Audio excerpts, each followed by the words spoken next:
নমস্কার বন্ধুরা, সবাই কেমন আছো? আশা করি খুব ভালো আছো। সুস্মিতা.is ফ্যামিলিতে তোমাদেরকে সবাইকে স্বাগত। আজকে একদম একটা অন্যরকম ব্লগ, তোমরা দেখতে থাকো। সব কিছুই ডাল সিদ্ধ করেছে, ডিম সিদ্ধ, আলু সিদ্ধ সব কিছুই ওরা করে ফেলেছে। এটা হচ্ছে দেখো মিক্সড, মানে মিক্সারে তো ওরা পারে না করতে, যার জন্য ছড়িয়ে ছিটিয়ে করেছে। তো যাই হোক, এখানে দেখো আমার মেয়ে আদা রসুন বাটা আর সব কিছু মিক্সড করে একটা বাটা করেছে, সেটাই দেখালো। আর এখানে দেখো ডিম ভাজবে, তার মধ্যে হলুদ নুন দিয়েছে। এটা ওর বাবা আর ও মিলে, দুজনে মিলে রান্নাটা করেছে। যেহেতু আমি পুরোটাই সারা দিন ধরে শুয়েছিলাম, আমার ওঠার ক্ষমতা ছিল না। আমি জানিই না যে ওরা কখন কি করেছে, ওরা কখন খেয়েছে না খেয়েছে, আমি কিছুই জানি না। তো বৃহস্পতিবার দিনটা আমার কাছে খুবই একটা খারাপ দিন গেছে। আমার যখন শরীর খারাপ হয় না, আর যখন হয় আমি এমনভাবেই পড়ে থাকি বিছনায়, যেন একটা মরা মানুষ পড়ে আছে, এরকম হয়ে যায় আমার সাথে। তো দেখো ডাল সিদ্ধ হয়ে গেছে, তোমাদের দাদাভাই ডাল সিদ্ধটা একটা গামলার মধ্যে ঢেলে নিয়েছে ছোট বাটিতে। করেছিল কি সব কিছুই তোমাদের সঙ্গে আমি দেখাবো। আমার মেয়ে এটা পুরোটাই ব্লগটা বানিয়েছে। এখানে দেখো ডিম ভাজা করছে, ডিমের তরকারি করেছে। ডিমের তরকারিটা করবে এমনভাবেই তোমরা দেখো আর ভাববে যে হ্যাঁ, একটা ছেলে আর একটা বাচ্চার হাতে সংসারটা যেদিন থাকে সেদিনটা কীরকম হয়। আর ডিমটা ছেড়ে দিয়েছে, যেহেতু মেয়ে পারবে না সেই জন্য, আর মেয়ে নাড়াচ্ছে এটা। কেননা আমার মেয়ে এখন ভালোই পারে সব কিছু করতে, কিন্তু আমি একটু ভয় পাই, যেহেতু বাচ্চা, বুঝতেই পারছো তোমরা, গ্যাসের ব্যাপার কখন কি হয়ে যায় জানি না। কিন্তু সত্যিই আমার মেয়ে অনেক বড় হয়ে গেছে, আর তার সাথে সাথে ওর বাবা আরও ওকে বড় করে তুলতে চায়। এই কারণে যে আজকের যেরকম দেখো মা, আমি যেরকম শুয়ে আছি, আজকের ও আরও একটু নিজেকে নিজে বেশি ম্যাচুরেট করে ফেললে তাহলে ও সব কিছু নিজে থেকেই পারতো। তো সেটাই ওর বাবা দেখো, ওর বাবা তুলছিল ডিমগুলো, ওর মেয়ে বললো বাবা আমি তুলবো। তো তারপরে দেখছি দেখো ওই তুললো ডিমগুলো। এবারে পুরো রান্নাটাই ওই করবে, কেননা ওর বাবা ওকে দিয়েই বলল, তুমি কি জানো, মেয়েকে দিয়েই আমি তরকারিটা করিয়েছি। যেটা হচ্ছে আজকে আমি যখন তোমাদের সঙ্গে শেয়ার করছি তখন আমাকে বলছে। তো যাই হোক, দেখো এখানে ডিমটা তো ভেজে নিয়েছে, আর এখন দিচ্ছে হচ্ছে আলুগুলো ভাজা করবে বলে। কেননা দেখো আমার মেয়ে তো আর পারে না সেরকমভাবে, ওই দেখো ছাড়ছে, দেখেছো তো। তো যাই হোক, কিছু করার নেই, সব কিছুই ও শিখে যাচ্ছে আস্তে আস্তে। হ্যাঁ, যেটা বলছিলাম, একটা মা যখন দেখবে শরীর খারাপ হয়ে পড়ে, তখন কিন্তু একটা কি বলবো, মেয়ে বা ছেলে সব কিছুই যদি শিখে রাখে, সেই কাজটা কিন্তু ওদের তখন নিজেদের করে নিতে অসুবিধাটা হয় না। যেটা হচ্ছে দেখো আজকের তোমাদের দাদাভাই জানে কিছুটা হলেও ও পারে, আর আমার মেয়েও কিছুটা হলেও শিখে গেছে। যেরকমটা আগেই তোমাদেরকে বললাম, আমি ওকে করতে দিতে চাই না। হয়তো এটা সব মারাই করো, হয়তো আবার করো না, কিন্তু আমি চাই না। অনেকেই বলে যে না শেখাবি, সব কিছু শেখাই একদিকে ভালো, কিন্তু আমি করাতে চাই না। দেখো যতই যা হোক, আমি ছোটোবেলা থেকে যে কষ্টটা করে এসেছি, সেই কষ্টটা আমি আমার মেয়েকে দিতে চাই না। এটাই হচ্ছে সবথেকে আমার কাছে বড় ব্যাপার।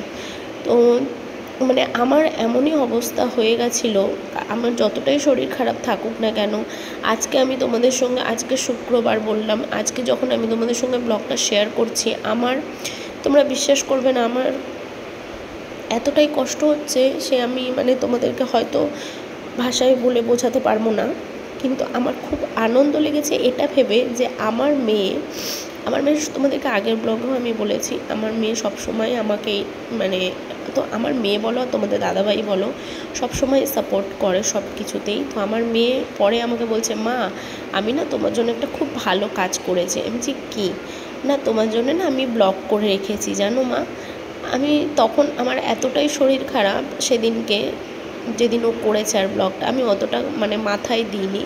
তারপরে যখন আমি দেখছি, তখন দেখছি যে না সত্যি কথা। আর এই যে রান্নাটা দেখো, তোমরা তো দেখলে আলুটা ভাজলো, সব কিছু করলো, মশলাটাও কীরমভাবে দিল, সব কিছুই তো তোমরা দেখো। আর রান্নাটা দেখে তোমরা অবশ্যই কিন্তু কমেন্ট করতে একদম ভুলবে না যে আজকের সংসারটা আমার মেয়ে আর ওর বাবা দুজনে মিলে কীরকমভাবে সামলেছে। কীরকমভাবে রান্নাঘরটা করেছে। দেখো তোমরা দেখতেই পাচ্ছ আশা করি, হাতটা দেখে। এক এক সময় তোমাদের দাদাভাই নাড়িয়ে দিচ্ছে, এক এক সময় পুরোটাই কিন্তু আমার মেয়েই করছে। যখন দেখছে একটু ছিটকে লাগবে মেয়ের গায়ে, তখন কিন্তু ও করে দিচ্ছে, আবার আমার মেয়ে তারপরে গিয়ে নাড়ছে, যা সব কিছু করছে। সব কিছু রান্নার এটাই একটা তোমাদের ভালো লাগবে। তোমরা তো দেখলে টমেটো, পেঁয়াজ, লঙ্কা বাটাটা দিয়ে দিল। মেন জিনিসটা কিন্তু ওরা কখন কি করবে তোমরা দেখো। ওরা নিজেদের এতটাই করতে ব্যস্ত, এতটাই আনন্দ করছে দুজনা মিলে রান্না করতে গিয়ে, ওরা কিন্তু আদা রসুন বাটাটাই দিতে ভুলে গেছে। তোমরা দেখো শুধু, ওর রান্নাটা মানে প্রায় হয়ে যাবে। আমাকে বলছে, মা জানো আমরা না রান্না করতে করতে না একটা জিনিস দিতে ভুলে গেছি, তারপরে আবার পরে দিয়েছি। না কি, তোমরা দেখতে থাকো, তোমরা অবশ্যই বুঝতে পারবে ওরা কীভাবে রান্নাটা করছে। আর সত্যি কথা বলতে না, বিশ্বাস করো, রান্নাটা সত্যি খুব ভালো হয়েছিল। যেরকমভাবেই করুক না কেন, রান্নার তরকারিটা এতটাই টেস্ট হয়েছিল।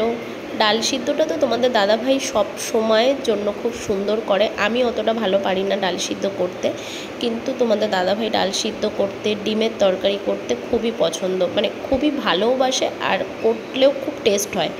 আমি সেটা পারি না, ডাল সিদ্ধটা আমি খুব একটা হয়তো টেস্ট আনতে পারি না, কিন্তু তোমাদের দাদাভাই ডাল সিদ্ধ খুব সুন্দর করে। তো যাই হোক, এই হচ্ছে ব্যাপার। হ্যাঁ, তারপরে হচ্ছে দেখো, যখন আমার শরীর খারাপ হয়, তখন আমি যখন এমনভাবেই শুয়ে পড়ি, আমি তো উঠতে পারি না। সব সময়ের জন্য তোমাদের দাদাভাই মানে সব কিছুর দিকটা একটা সুন্দর করে গুছিয়ে নেয়। মানে আমি শুধু এটাই ভাবি যে, আমি শুধু ভগবানকে এটাই বলি যে আমাকে যেন না কোনো দিনও এমনভাবে শুইয়ে দাও যে ওদের যাতে মানে কোনো কিছু খাওয়াতে হোক বা কোনো কিছুতে কষ্ট হোক। আগে দুজন ছিল, এখন আমার মা এসেছে। আমার মাও সারাক্ষণ বসে বসে কান্না করেছে কালকেরে। মানে এতটা ভাবেই আমি এমনভাবেই শুয়েছিলাম, কোনো হুঁশ ছিল না, কোনো কিচ্ছু ছিল না। তো যাই হোক, ভগবানের কাছে শুধু একটাই বলি যে আমাকে সুস্থ থাকতে থাকতে, আমার মা অসুস্থ থাকতে থাকতে আমাকে কোনোদিনও অসুস্থ করে ফেলো না। আর তোমাদের দাদাভাই এটা নিজেই বলছে কালকে যখন আমরা ডাক্তারখানায় যাচ্ছি, যে তুমি যখন শুয়ে আছো ওরকমভাবে আমি বিকেলবেলা দোকানে যাচ্ছি, আমার একদমই ভালো লাগছিল না। কেননা আমরা দুজন যখন যে কোনো একজন শুয়ে পড়ি না, তখন মনে হয় আমাদের ঘরটা অন্ধকার, মানে কোনো কিছুই ভালো লাগে না। আমার মেয়েটাও একা একা হয়ে পড়ে, মাটাও ওরকম হয়ে বসেছিল। মানে একটা কেমন যেন আমাদের বৃহস্পতিবার দিনের একটা বাজে একটা দিন চলে গেল। তো যাই হোক, আমি তোমাদেরকে আগের ব্লগেই বলেছিলাম জামাই ষষ্ঠীর দিনকে যে ব্লগটা, আমার শরীরটা খুবই খারাপ ছিল। তো রাত্রেবেলা এমনই অবস্থা হয়ে গেছিলো, আমি মানে কি বলবো, মানে এমন অবস্থা আমার কোনো দিনও হয়নি। তোমাদের দাদাভাই নিজেই ভয় পেয়ে গেছিলো, আমাকে পরের দিন বলছে তুমি জানো কেমন করছিলে। তো আমি ভাবলাম যে না, কেমন করছিলাম, মানে এমন আমি নাকি করছিলাম, মানে অন্য রকম হয়ে গেছিলাম, আমি নিজেই জানি না। তো যাই হোক, তার মধ্যেও ভগবান আমাকে বাঁচিয়ে নিয়েছে। আর আমার মেয়ের পরীক্ষাটাও ছিল, তোমাদেরকেও ব্লগে আমি বলেছিলাম কেনাকাটা করে নিয়ে এসেছি, মেয়ের কালকে পরীক্ষা আছে। মানে ভগবানের এমনই কৃপা যে পরীক্ষাটাও মানে ক্যান্সেল হয়ে গেল। যে পরীক্ষাটা নেবে সেই ম্যামেরও বাবার শরীর খারাপ হয়ে গেছে, এমনভাবেই কালকে ওদের পরীক্ষাটাও ক্যান্সেল করে দিয়েছে। মানে ভাবো তাহলে তোমরা, ভগবান কতটা সহায় আছে আমাদের। যাই হোক, দেখলে তোমরা, আমার মেয়ে তরকারিতে জল ঢেলে দিয়েছে, সব কিছু হয়ে গেছে। এইবারে হচ্ছে ব্যাপারটা যেখানে হবে, মানে মশলা টশলা সবই দিয়ে নিয়েছে। তো এবারে বলছে মা তরকারি হয়ে এসছে, তখন আমি ভুলে গেছি আদা রসুন মানে দিতে। তো আদা রসুনটা দিয়েছে, তরকারিটা ফুটছে, দেখেছো তো, তরকারিটা নামানো হয়ে গেছে। কিন্তু তোমরা ভেবো না এর মধ্যে আরও অন্য কিছু দিচ্ছে। এবার দেখো, তেল দিয়ে আবার আদা রসুনটা সুন্দরভাবে ও মানে কষিয়ে নিয়েছে, কষিয়ে নেবে, নেওয়ার পরে আবার ওই তরকারিটা দেবে। কিন্তু এত সুন্দর হয়েছে, তোমরা বিশ্বাস করো, আমি তোমাদেরকে মানে বলার জন্য বলছি না, সত্যিই কালকে তরকারিটা খুবই সুন্দর হয়েছিল। মানে আমি শুধু ভাবলাম যে না, আমার কিছু হয়ে গেলে, আমি অসুস্থ হয়ে পড়ে থাকলে এরা করে খেতে পারবে, এটাই হচ্ছে আমার কাছে বড় ব্যাপার। আমার মারও কোনো কষ্ট হবে না, আর ওদের দুজনারও কোনো কষ্ট হবে না। তো তো যাই হোক, এই হয়েছে আমাদের সারা দিনের মানে কালকের ব্লগ। আজকে আর কোনো ব্লগ আমি এখনও পর্যন্ত বানিয়ে উঠতে পারিনি। হ্যাঁ, সকাল থেকে উঠে আমি টুকটাক রান্নাবান্না করেছি, কিন্তু শরীরটা খুব একটা ভালো যাচ্ছে না, মানে মাথা ঘুরিয়ে ঘুরিয়ে পড়ে যাচ্ছে, এরকম একটা ব্যাপার। তো মেয়ে এই ব্লগটা করে রেখেছিল, তাই তোমাদের সঙ্গে আমি শেয়ার করলাম। আর অবশ্যই তোমরা কিন্তু কমেন্টে জানাবে যে কেমন হয়েছে ব্লগটা, আর আমার মেয়ে রান্না করতে শিখে গেছে কি না সেটাও তোমরা কমেন্টে জানিও। তো দেখো, এখন আদা রসুনটা তেল দিল, আদা রসুনটাও দিয়ে এবার সুন্দর করে, কিন্তু ও বেশ মানে কাঁচা কাঁচা থাকছে যে মশলা, তা কিন্তু নয়, সুন্দরভাবে ও মশলাটা কিন্তু মানে কষিয়ে নেবে, নিয়ে তারপরে ওর তরকারিটা ওর মধ্যে আবার ওর বাবা ঢেলে দেবে। যাই হোক, মাথায় ওর মানে তরকারিটা ফুটে গেছে, তখন বাবাকে বলছে, বাবা আমি তো আদা রসুনই দিইনি। আবার ওর বাবা বলছে, ঠিক আছে তরকারিটা নামিয়ে নিয়ে তারপরে, মানে এগুলো সব ওরা আমাকে পরের দিন বলছে, তাই আমি তোমাদেরকে বলতে পারছি। তো যাই হোক, বেশ মজাই লাগলো, আমারও ব্লগটা দেখে বেশ ভালোই লাগলো, তোমাদের সঙ্গেও শেয়ার করে আমারও ভালো লাগছে।